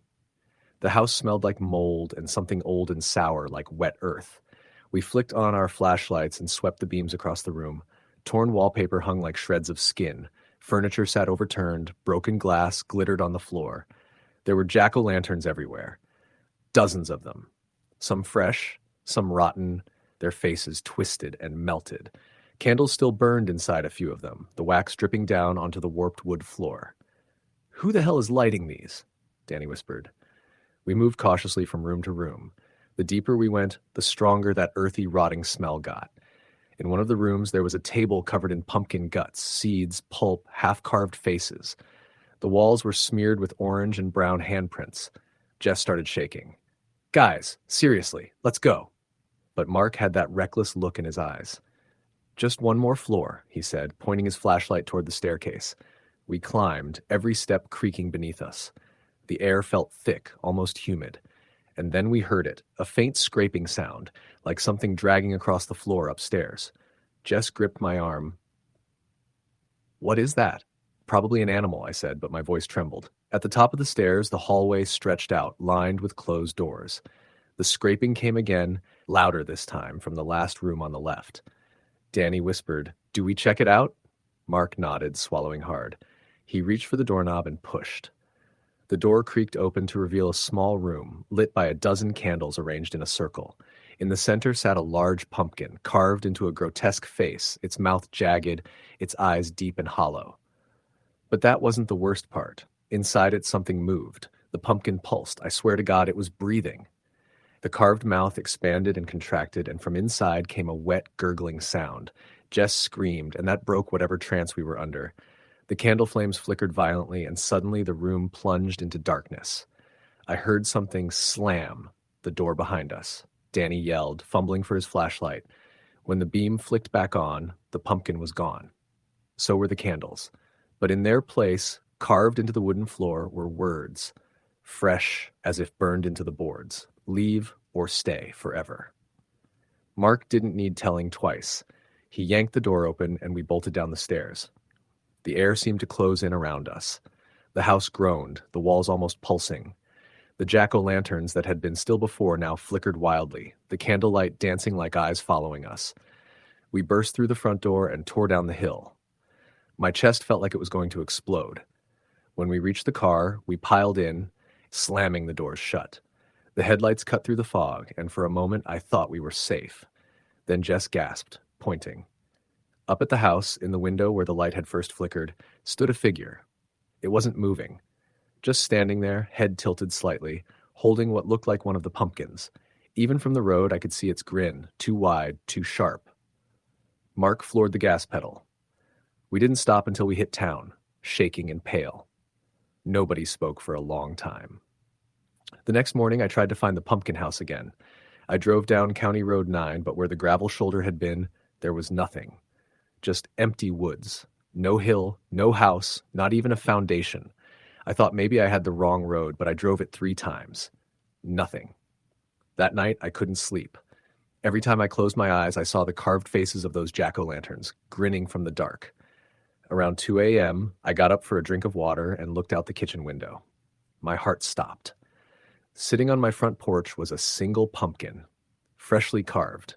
It had the same jagged grin as the one in the house, and written across its forehead in what looked like dried mud, or maybe blood, were the words, "Welcome home." I didn't sleep that night. I didn't sleep for days. I tried to tell myself it was a prank, that one of my friends had done it, but none of them admitted to it. In fact, Mark and Jess moved out of town a week later, refusing to talk about it ever again. Danny stopped answering my calls entirely. It's been years now, and every Halloween, no matter where I am, a pumpkin shows up at my door. Always the same face, always the same grin. Sometimes late at night, I swear I hear that wet, gurgling breath from inside, like it's still alive. Waiting. Story the end. It was a crisp October evening in rural Maine, and the small town of Halleridge was alive with the usual Halloween chaos. Kids running from house to house, candy bowls overflowing, and the smell of bonfires drifting through the streets. But for a group of teenagers, this Halloween would be far from ordinary. Lila, a 17-year-old high school senior, had been looking forward to this night for weeks. She, along with her friends Marcus, Emily, and Noah, had planned an adventure unlike any other. They were going to explore the old Whitaker estate, a sprawling, abandoned mansion at the edge of town. The mansion had been empty for decades, a source of rumors and ghost stories. People said the last owner, a reclusive man named Harold Whitaker, vanished one Halloween night in 1978, leaving the house untouched. Since then, locals whispered about flickering lights in the windows, figures moving behind shattered glass, and strange sounds echoing from inside. Equipped with flashlights and their phones, the 4 friends arrived at the estate just as the sun was setting. The sky was streaked with orange and purple, casting long shadows across the overgrown lawn. Lila felt a shiver run down her spine as they approached the mansion. The air was unnaturally still, and the faint scent of decay seemed to hang around the property. "This place is creepy," Emily muttered, pulling her hoodie tighter. "Exactly why we're here," Marcus replied with a grin, trying to mask his own unease. The front door hung on its hinges, groaning as they pushed it open. Dust rose in thick clouds, making the air heavy and musty. The house was enormous, with high ceilings, long hallways, and rooms filled with broken furniture, peeling wallpaper, and shattered glass. As they explored, the beam of their flashlights cut through the darkness, revealing strange, almost human-shaped shadows. They had just entered the grand foyer when they heard it, a soft, almost imperceptible whisper. It sounded like someone calling Lila's name, just on the edge of hearing. She froze, her hand gripping the flashlight so tightly her knuckles turned white. "Did you hear that?" she whispered. "Probably just the wind," Marcus said, though even he didn't sound convinced. As they moved deeper into the house, the temperature seemed to drop. Every step echoed loudly, and the shadows grew longer, stretching unnaturally along the walls. In the corner of her eye, Lila thought she saw movement, something slipping behind a doorway, but when she turned, there was nothing there. They reached the staircase leading to the second floor. The wood creaked under their weight, and Lila felt the same chill she'd felt at the entrance grow stronger. Marcus went first, trying to act brave, but halfway up, he froze. "There's something at the top," he whispered, voice trembling. Lila peered up and saw it, a dark figure standing at the end of the hallway, motionless, almost blending with the shadows. Its face was hidden, but Lila could feel its eyes on her. She swallowed hard, trying to keep her voice steady. "Maybe it's just a coat or, I don't know, a pile of clothes," Emily said nervously, but the figure didn't move. Then suddenly it darted down the hallway and disappeared into the darkness. A loud thump echoed through the house, and something skittered across the floor above them. "Nope, nope, nope," Noah muttered, backing away toward the stairs. They decided to leave, but as they reached the foyer, the front door slammed shut, rattling the windows. Lila rushed to push it open, but it wouldn't budge. The whispering returned, louder this time, indistinct words flowing around them like a chorus of voices just beyond comprehension. Then they saw movement in the corner of the room, shadows bending, twisting, almost alive. One by one, the friends screamed as the shadows stretched toward them, reaching out with tendrils that seemed to brush against their skin. Panic set in, and Lila felt herself being pulled backward, though nothing was touching her. Marcus managed to force the door open with a final shove, and they stumbled outside into the cold night air. Gasping and trembling, they didn't stop running until they reached the safety of the street. The night wasn't over, though. Shaken, they decided to visit another local haunted spot, the old Halloridge Cemetery. The gates creaked as they entered, and the moon cast long, eerie shadows over the tombstones. Lila felt a chill as they walked through the rows of graves, the only sound the crunch of leaves under their feet. Suddenly, Emily froze. "Do you see that?" she whispered, pointing to a figure standing between two gravestones. The figure was tall, cloaked in black, with a face that seemed impossibly pale in the moonlight. It didn't move, but its presence was oppressive. The friends tried to call out, but no sound came. As they watched, the figure seemed to glide closer, silently, almost hovering over the ground. "Run!" Lila finally screamed. They bolted toward the exit, the figure following at a distance, never breaking stride. When they reached the gate, it slammed shut behind them and then swung open slowly, as if letting them escape. They didn't stop running until they were back in town, safe, exhausted, and unable to speak. Tyler, the only one who had remained silent, finally said, That wasn't real, right?" "No," Lila whispered, though her voice lacked conviction. "It was real. All of it. And it's still out there." Over the next weeks, the town was abuzz with rumors of strange sightings, figures seen in the woods, whispers heard in empty streets, lights flickering in the abandoned Whitaker estate. Lila and her friends never went back, but the memory of that night never faded. Even years later, when Lila moved to a different state, she could feel it, the presence, the whispers, the cold that seemed to follow her on Halloween nights.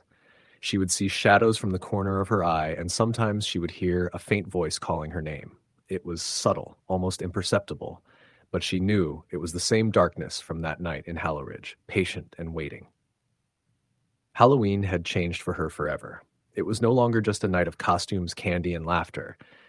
It was a night when the boundary between the living and the unseen thinned, when shadows moved in ways they shouldn't, and when the past reached out to claim those who wandered too far.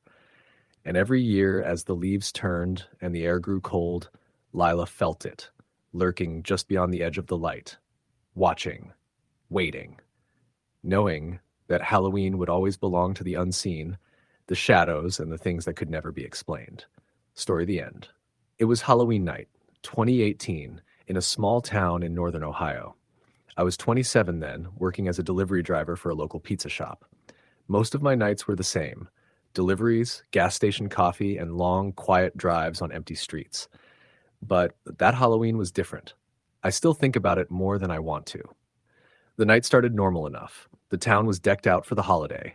Fake cobwebs on porches, glowing pumpkins in windows, kids running up and down sidewalks in costumes. The air smelled like wet leaves and distant bonfires. I had 6 deliveries before closing. The first 5 were uneventful. The sixth one, though, that's the one I'll never forget. It came in around 9:30 p.m. The address was on the outskirts of town, a rural road that curved through thick woods and ended at an old farmhouse. I remember typing the address into my GPS and realizing I'd never been down that road before. It was called Hollow Creek Lane. The drive took about 15 minutes. As I left the main road, the streetlights disappeared, replaced by the pale glow of the moon filtering through the trees. My headlights barely cut through the fog that was beginning to form. The GPS said the house was half a mile ahead, but all I could see were the dark silhouettes of trees and the occasional mailbox. Finally, I saw it. A large 2-story farmhouse set back from the road, paint peeling, a porch sagging under its own weight. The windows were dark, except for a faint yellow glow upstairs. The mailbox had no number, but the GPS beeped, "You have arrived at your destination." Something about the place made my skin crawl. But I'd had worse deliveries before. I parked near the edge of the long driveway, grabbed the pizza bag, and walked up to the porch. The boards groaned under my shoes. The front door was slightly open, just a crack, and through it came the faint sound of an old record playing, something slow and scratchy like a violin. I knocked. No answer. "Hello?" I called. "Pizza delivery." The music stopped. Then I heard footsteps upstairs. Slow, steady. You ordered a large pepperoni?" I said, forcing a laugh. No one replied. Then a voice, soft, female, almost whispering, came from upstairs. "Come in." I froze. I couldn't see anyone from the doorway, just the faint light from the upper hall casting shadows across the walls. I said again, louder, "Your pizza's here." The voice came again, closer this time. "Come in." I should have left right then, but something about that voice, flat, emotionless, made me hesitate. I pushed the door open slowly and stepped inside. The air was heavy, stale, and cold. Dust motes floated in my flashlight beam. The furniture was old, covered with sheets. A staircase led up from the front hall, like the same faint yellow light glowing at the top. The music had stopped completely. "Hello?" I said again, my voice echoing slightly. Then, from upstairs, "It's cold. Bring it up." My stomach tightened. Okay?" I started up the stairs, every step creaking. The smell changed halfway up, old dust replaced by something sour like rot. At the top of the stairs, the hallway stretched in both directions. The light was coming from a room at the end. The door was half open. I approached slowly. "I've got your pizza," I said. The door creaked wider on its own. The room was empty, just a single chair in the corner and a dusty vanity with a cracked mirror. The light came from a lamp on the floor, flickering weakly. The pizza box felt like it weighed 50 pounds in my hands. I set it down on the vanity. That's when I saw it. In the mirror's reflection, standing in the doorway behind me, was a woman. She was pale, hair long and black, wearing what looked like an old white dress, maybe a nightgown. Her face was wrong. Her mouth hung slightly open, her eyes sunken and dark. I spun around. No one was there. My heart pounded. I looked back at the mirror. The woman was gone. I didn't think. I bolted down the stairs, tripping on the bottom step, barely catching myself on the railing. I ran out the door, jumped in my car, and peeled out of the driveway. When I looked in the rearview mirror, the house was completely dark. No light. No sound. I called my manager as soon as I got back into town, told him what happened. He thought I was joking. He checked the order log. There had been no delivery placed for that address. But the weirdest part? The phone number that had called in the order wasn't registered to anyone, just unavailable.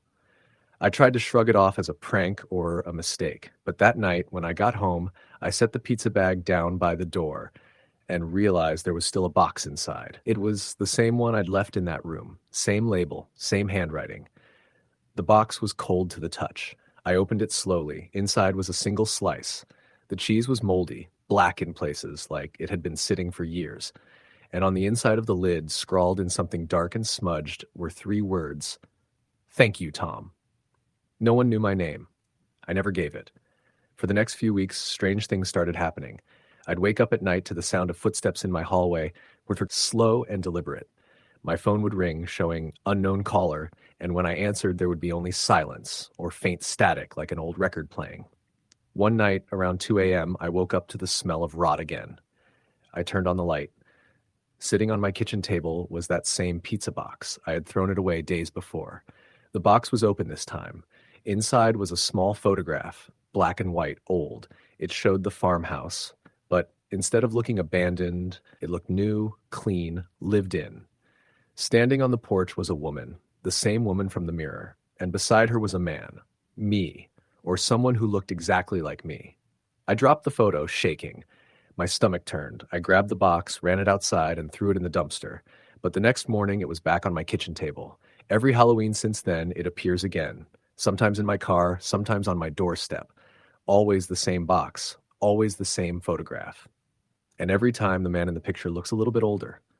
Last year, I noticed something new. The background of the photo, behind the porch, was no longer empty. In the window of the house, you can see the faint outline of someone standing there, watching. And this year, I know what I'll see next. Because lately, I've started hearing the record again. Soft, slow, scratchy, coming from somewhere just beyond my bedroom door. And last night, when I looked into the hallway mirror, I saw her standing behind me again. Story the end. It was Halloween night, 2021, and I was working my 3rd shift in a row at the gas station off Route 19, the one just outside a small town in Indiana called Bedford Hollow. It wasn't a big place. 2 pumps, a flickering open 24 hours sign, and a tiny convenience store with dusty shelves and humming refrigerators. The kind of station truckers and lost travelers stopped at when every other light for miles had gone out. Usually, Halloween was quiet out there. We'd get the occasional drunk teenager looking for beer or an older guy heading home from a party, still half in costume. But that night was different. From the moment I walked in for my shift, something felt wrong. My coworker, Tim, was standing behind the counter when I arrived. He looked pale and jittery, sipping coffee like it was keeping him alive. "You okay, man?" I asked, hanging my jacket on the hook. He nodded, but didn't look up. "Weird night," he muttered. "Been weird since sunset." I laughed, thinking he was just tired. "It's Halloween, probably just some local kids messing around." He didn't smile. "Yeah," he said quietly. "Maybe." When his shift ended around 9, I walked him out to his car. The lot was empty except for a single pickup near the back fence. Its engine was off, but the driver's seat was reclined, and I thought I saw movement inside. When I looked again, the window reflected only the flickering gas station sign. Tim climbed into his car and hesitated before closing the door. "If someone comes in tonight asking for directions to the old quarry," he said, "don't help them." I frowned. "What?" He just shook his head. "Just don't. Lock up and call the sheriff." Then he drove off, tires crunching over the gravel. I stood there for a second, watching his taillights disappear into the darkness up, and I swear I could feel something watching me from beyond the pumps. When I went back inside, I locked the doors out of habit. The store lights buzzed overhead, making that faint electric hum that's somehow louder when you're alone. I poured myself some coffee, sat behind the counter, and tried to focus on the old radio we kept by the register. It was tuned to a local station playing Halloween songs and bad ghost stories. Around 10:30, the first customer of the night showed up. A man in a heavy coat came in, his face hidden under a baseball cap. He didn't say anything, just walked slowly down the aisles. When he reached the counter, he placed a can of gas additive and a pack of gum in front of me. "That'll be $4.12, I said, forcing a smile. He didn't move. For a long moment, he just stared at me. His skin looked gray under the fluorescent lights, and there was something strange about his eyes, dark and glassy, like he wasn't really seeing me. Then he smiled, just slightly. "You seen the road tonight?" he asked. His voice was low, dry, almost like a whisper. "No," I said. "Quiet out there." He nodded slowly. "It's not quiet now." I blinked. "What do you mean?" He didn't answer. He paid in cash, exact change, and walked out. I watched through the glass as he climbed into an old, rusted pickup, the same one I'd seen earlier, and drove off down the highway, his taillights vanishing into the fog that had started rolling in. After that, things got strange. Around 11, the power flickered, just for a second, but enough to make every fridge hum die at once. When the lights came back, the radio had switched stations to static. I reached over to tune it back, but the knob wouldn't move. Then, faintly through the static, I heard whispering. I leaned closer. It sounded like multiple voices, low and overlapping, but I could make out a few words. Help. The quarry can't leave. I yanked the plug from the wall. The static stopped instantly. The next hour dragged by in uneasy silence. No customers, no cars. The fog outside had thickened to the point where I couldn't see the road. I started counting down the minutes until 2 a.m. when my shift would end. Then, just after 1, the bell above the door chimed. I jumped, nearly spilling my coffee. A young woman stood in the doorway. She wasn't dressed for the cold, just jeans and a thin t-shirt, both soaked through like she'd been out in the rain. Her hair clung to her face and her lips were trembling. "Can I help you?" I asked, stepping closer. She looked up slowly and my stomach turned. Her eyes were glassy and unfocused, like she hadn't slept in days. "Do you have a phone?" she asked. Her voice was barely a whisper. "Yeah," I said. "You okay? You look—" She cut me off. "My car broke down, near the quarry." I froze. Tim's words echoed in my head. "Someone will come by soon," I said carefully. "You can wait inside. I'll call for help." But when I reached for the phone, the line was dead. Not even static, just silence. The woman stepped closer to the counter. "They won't come," she whispered. "They never come." "What do you mean?" Her eyes filled with tears. I told him not to take that road. Before I could ask what she meant, the bell over the door chimed again. We both turned. 3 figures stood just outside the glass, barely visible through the fog. They weren't moving. Just standing there, silhouettes in the mist. I took a step back. "Who's that?" She didn't answer. Her breathing got faster, shallow. "They found me." "Who?" "The others." The lights flickered again. When they came back on, the figures were gone. I ran to the door, flipped the deadbolt, and looked out. The fog pressed up against the glass like a solid wall. I couldn't see more than a few feet in front of me. My heart was pounding so hard it hurt. When I turned back, the woman was gone. I searched the aisles, the restroom, even the back storage room. Nothing. The only sound was the faint hum of the coolers and my own breath. Then, faintly, I heard something outside. A voice. "Evan." My name. I turned toward the window, and for a moment, I saw movement, shapes in the fog. Not people exactly. Shadows, shifting, twitching. The voice came again, closer this time. "Evan, come see." I backed away, grabbed my phone, and tried calling Tim, but there was no signal. The clock above the counter read 1:43 a.m. I just needed to hold out 17 more minutes. That's when I heard the knocking. It started soft. 3 slow knocks on the glass door. Then again, louder. I froze, staring. Through the fog, I could just make out a hand pressed against the glass. Pale, wet. Then another hand, and another. Until there were dozens of them, all pushing, smearing condensation across the window. I ran into the back room, grabbed the baseball bat we kept by the emergency exit, and came back just as the lights cut out completely. The store went black. For a few seconds, the only sound was the ringing in my ears and the faint creak of the door. Then I heard footsteps inside. Wet, uneven footsteps, squelching softly on the tile. I raised the bat, my breath shaking. "Who's there?" A whisper came from the dark. "We saw you." The air turned cold, so cold I could see my breath. My flashlight flickered as I aimed it toward the front counter, and my blood froze. The young woman was standing there again, but this time her skin was pale and bluish, her hair dripping water onto the floor. Her eyes were gone, just hollow sockets. "Help us," she whispered. Behind her, more figures began to appear, crawling out from the aisles, dripping with mud and water. Their clothes hung in tatters, their faces bloated and pale. The smell hit me then, a rotting, earthy stench like a lake bed in summer. I stumbled backwards, swinging the bat wildly. It passed straight through one of them like they were made of smoke. Their faces twisted, mouths opening wide, and I heard that awful whisper again, hundreds of voices overlapping. "Join us." The flashlight slipped from my hand and hit the floor. The next thing I remember was waking up outside, lying in the gravel near the gas pumps.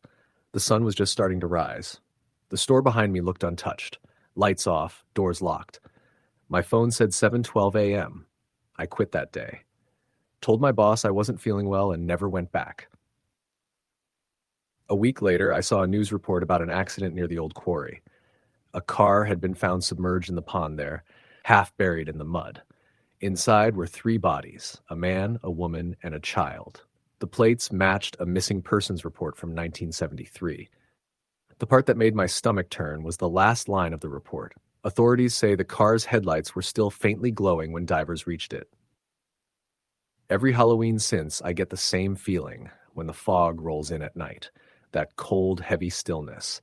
Sometimes I swear I can hear knocking on my window, slow and deliberate, like they're still out there waiting for me to look. Story the end.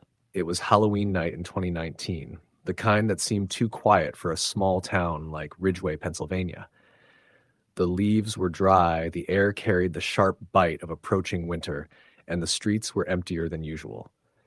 Ridgway was small enough that Halloween usually meant clusters of kids running from porch to porch, parents chatting by the sidewalks, and a few bored teenagers trying to scare the younger ones. But that year, there weren't many kids out. I remember it vividly because I was working that night. I was 24, newly hired as a dispatcher for the Ridgway Police Department. It wasn't a big job. There were only 3 officers on duty at a time, and we rarely got more than a call or 2 a night. Ridgway wasn't the kind of place where much happened, but Halloween always made people nervous. It brought out strange calls. Missing cats, pranksters, false alarms about prowlers. That night, I started my shift at 7 p.m. My supervisor, a middle-aged guy named Hank, handed me a cup of coffee and said, "Keep your radio open. Full moon, Halloween, and it's a Friday.